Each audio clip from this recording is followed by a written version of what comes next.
prosseguindo com as explicações do Alter Rebbe do Rav Shneur Zalman sobre a mística da tefilá, a mística da oração, seu significado profundo, esotérico, a razão de ser da nossa prece, assim como ela é, sua origem, seu significado.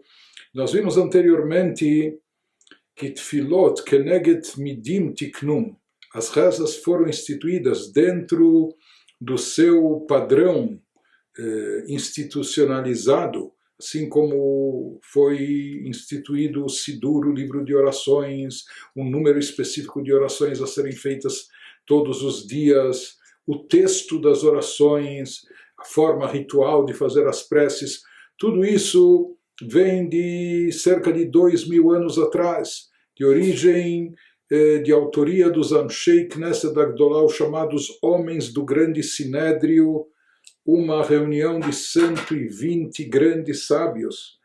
Muitas das coisas que nós temos nos nossos rituais, a Haggadah de Pesach, o Sidur, o Mahzor, nossas orações, o texto das brachot, das bênçãos, tudo isso foi instituído naquela época, há cerca de 2 milênios, por esse grupo célebre, por esse grupo importante de sábios nossos, que era composto de 120 grandes rabinos.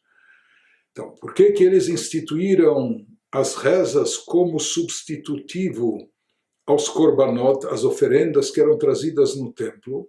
Porque até então, enquanto nós tivemos o primeiro templo, após a sua destruição, 70 anos de exílio na Babilônia, em seguida a reconstrução do segundo templo, que durou 420 anos, então, naquela época, quando tínhamos o Beit HaMikdash, e mesmo antes disso, ainda com o tabernáculo, o santuário temporário, que era montado, desmontado, mas na própria Terra Santa ele permaneceu também por quase 400 anos, desde a entrada em Israel, através de Josué, a partilha da terra para as tribos, até Deus escolher como morada definitiva a cidade de Jerusalém, o Monte Moriá, para lá ser estabelecido, como foi construído pelo rei Salomão, o primeiro templo. Mas até então, o Mishkan, o tabernáculo, ele centralizava todos os rituais judaicos.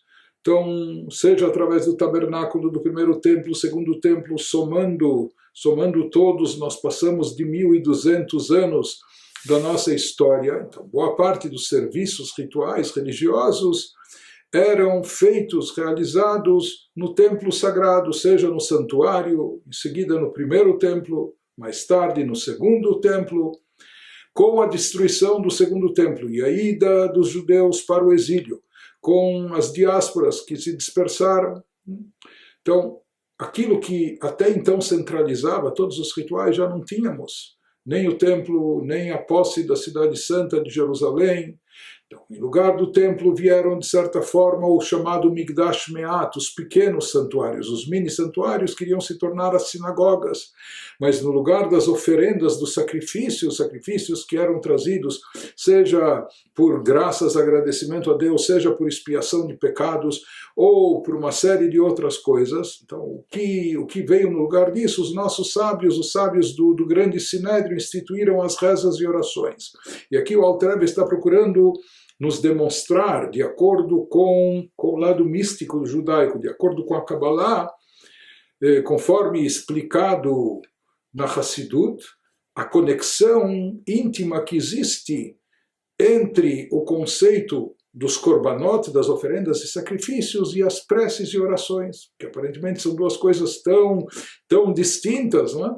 Uma coisa era trazer sacrifícios animais no templo, ofertá-los lá, isso envolvia um abate, apoiar a mão sobre a cabeça do animal e etc. Enfim, depois colocar o animal abatido sobre o altar, e no altar lá era queimada a carne do animal, enfim. Então, isso é um ritual muito, não é, físico, palpável, etc.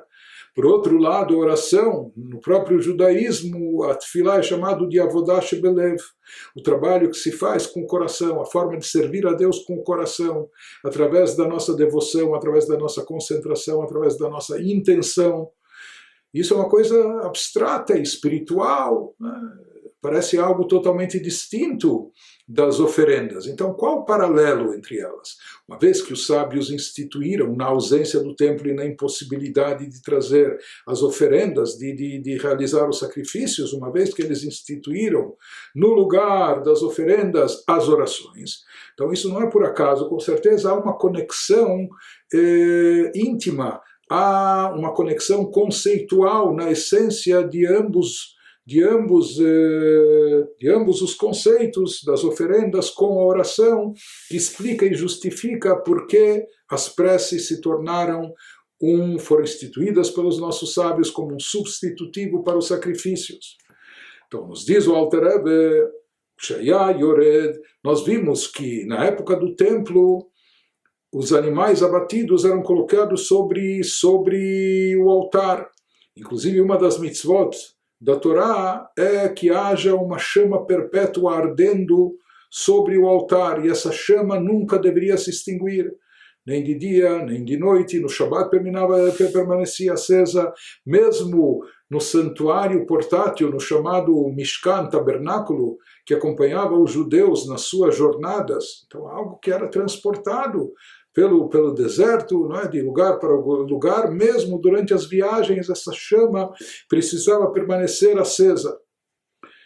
Porém, além da chama que ardia sobre o altar, onde lá eram colocadas as oferendas depois do abate, além disso, contam os nossos sábios, e assim é trazido também, com detalhes no Zohar, na obra mestra da Kabbalah, que milagrosamente descia uma chama celestial, vinha uma labareda dos céus que consumia e absorvia as oferendas postas e colocadas sobre o altar.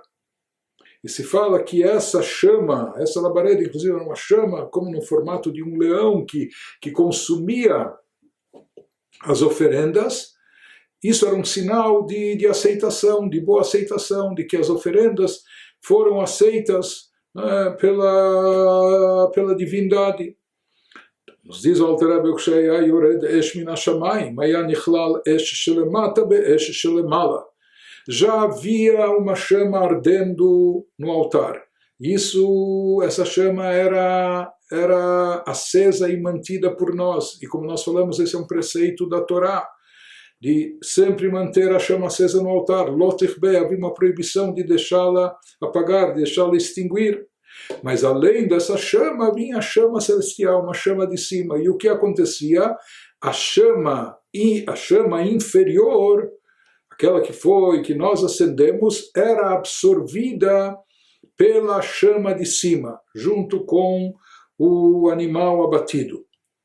Então, o Alter Rebbe aqui explica o significado místico, cabalístico de tudo isso, nos dizendo que isso representava as criaturas terrestres se elevando e sendo absorvidas para o plano espiritual, para o plano divino mais elevado.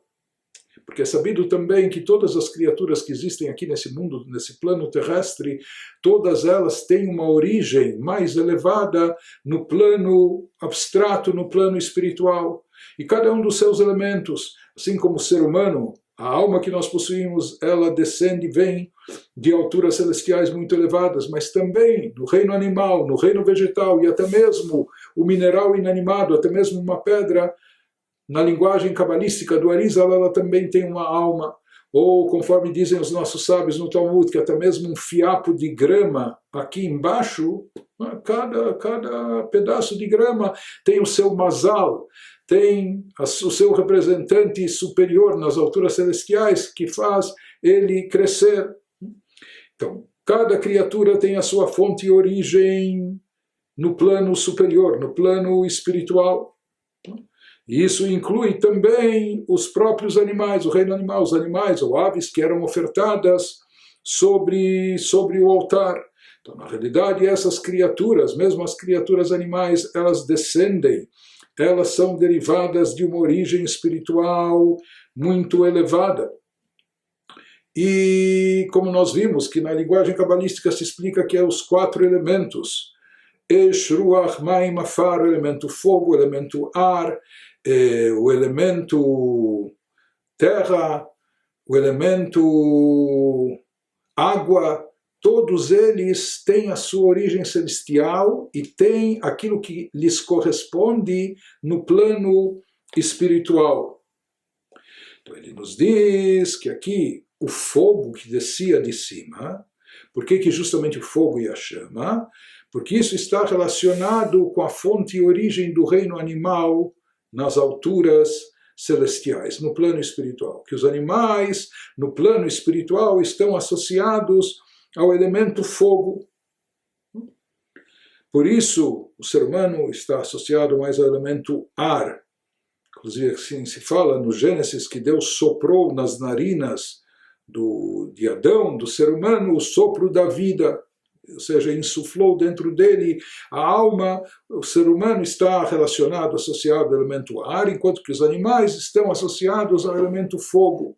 E se diz que quando descia o fogo dos céus e absorvia o animal abatido que foi colocado sobre o altar, então isso representava e simbolizava que aquele representante, aquela amostra do reino animal foi absorvida ou reabsorvida na sua fonte original, no plano espiritual. Já que ela é derivada do elemento fogo em termos espirituais, ela foi novamente absorvida, foi reabsorvida pelo fogo, pelo chamado fogo, elemento fogo no plano espiritual. De qualquer forma, prossegue o Alter Rebbe e nos explica. Quando nós entendemos que a ideia das oferendas era trazer uma elevação para os espécimes, para amostras de todos os reinos terrestres, porque até mesmo, como nós falamos, a maioria das oferendas era do reino animal, mas também haviam oferendas quando uma pessoa pobre e necessitada não tinha condições nem de comprar um animal, e mesmo de adquirir uma pomba ou rolinha para oferecer das aves que eram kasher para serem trazidas. Então, se ele não tinha condições, acesso a isso, que ele trazia um punhado de farinha. A farinha é uma amostra do reino vegetal. Isso também era trazido sobre o altar. Nós tínhamos outras amostras do reino vegetal nos serviços rituais no templo, como o incenso, o ketoret, que era preparado de 11 tipos de ervas, também do reino vegetal, e além disso, nós sabemos que há uma mitzvah na Torá que sobre o altar sempre deveria se colocar sal. Nunca podia deixar de haver o sal presente no altar sobre todas as oferendas.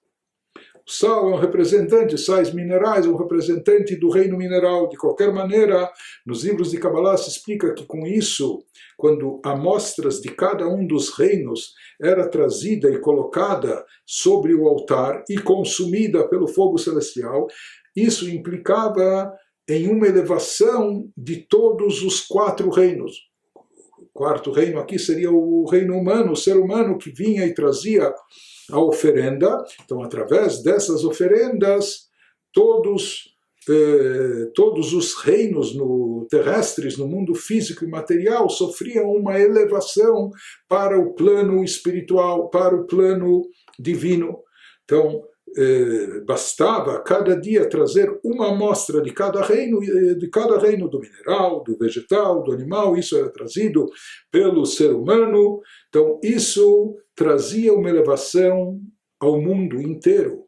Através dessas amostras, o mundo inteiro, com todos os seus reinos, em todos os seus aspectos, tinha uma elevação, sofria uma elevação, e com isso se conectava à divindade, e isso trazia uma revelação divina mais intensa e mais explícita no plano terrestre. Em seguida, o Alter Rebbe vai nos dizer o que aconteceu e o que acontece depois da destruição do Beit HaMikdash, quando nós não temos meios e condições de prosseguir trazendo essas oferendas.